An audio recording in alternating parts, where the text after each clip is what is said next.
Waaxda taageerada carruurta loo jaray xafiiska xirnaanta ee degmada Hannibal ayaa diyaar u ah in adinka iyo qoysaskiinaba ay caawiyaan. Waxaa intaa dheer, waaxda taageerada carruurta loo jaro waxay caawisaa helitaanka waalidka iyo aabbayaasha loo haysto inay ilmaha dhaleen si ay u dhaqangeliyaan amarka maxkamadda ee taageerada carruurta, dib u eegaan oo wax uga beddelaan amarka, aruuriyaan oo qaybiyaan lacagta taageerada ah ee loo jaro ilmaha ee gobollada kale iyo wadamada dibadda. Shaqaalaha xafiisku waxay ka kooban yihiin qareenno, shaqaale aqoon u leh sharciga iyo shaqaale kale oo xirfadlayaal oo ka tirsan xafiiska xirnaanta ee degmada Hannibal. Xafiiskan wuxuu ku yaalaa dabaqa saddexaad ee xarunta garsoorka qoysaska ee faras-magaalaha Minneapolis. Hawshu waxay ka bilaabataa marka ay waaxda taageerada dhaqaalaha ee carruurta ay soo gaaraan macluumaad ku saabsan waalid doonaya in lacag laga soo jaro waalidka kale. Kadib marka lala xiriiro waalidka kale, sarkaalka taageerada dhaqaalaha ee carruurta iyo qareennada ayaa go'aan ka gaaraya haddii tallaabo xagga sharciga ah la qaadayo. Taasi waxa weeye marka uu xafiiska iyagu soo farageliyo. Haddii ay taasi dhacdo, xafiiska iyaga ayaa dacwad ka diiwaangeliya maxkamadda iyadoo la wargelinayo waalidka kale. Labada waalidba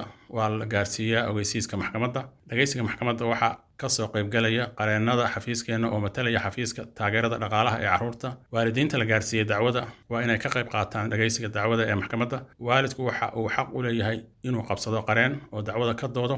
Waa inaad maanka ku haysaa in dhaqaalaha ilmaha loo jarayo lagu gorgortamo. Waaxda taageerada dhaqaalaha ee carruurta waxa ay ku dadaalaysaa in natiijooyin wanaagsan laga gaaro dacwada. Degmada Hannibal waxa ay qoysaska u soo aruurisay dhaqaale gaaraya ilaa $100 milyan oo ah dhaqaalaha carruurta loo soo jaro. Waxa aanu fahamsanahay inay taasi tahay arrin adag iyo nidaam ay adag tahay in la fahmo. Haddii aad wax su'aalaha qabto, fadlan la soo xiriir waaxda taageerada dhaqaalaha ee carruurta oo nambaradoodu ku yaalaan shaashadda. Waxaad kale oo aad soo booqan kartaa boggeena si aad u hesho macluumaad dheeraad ah.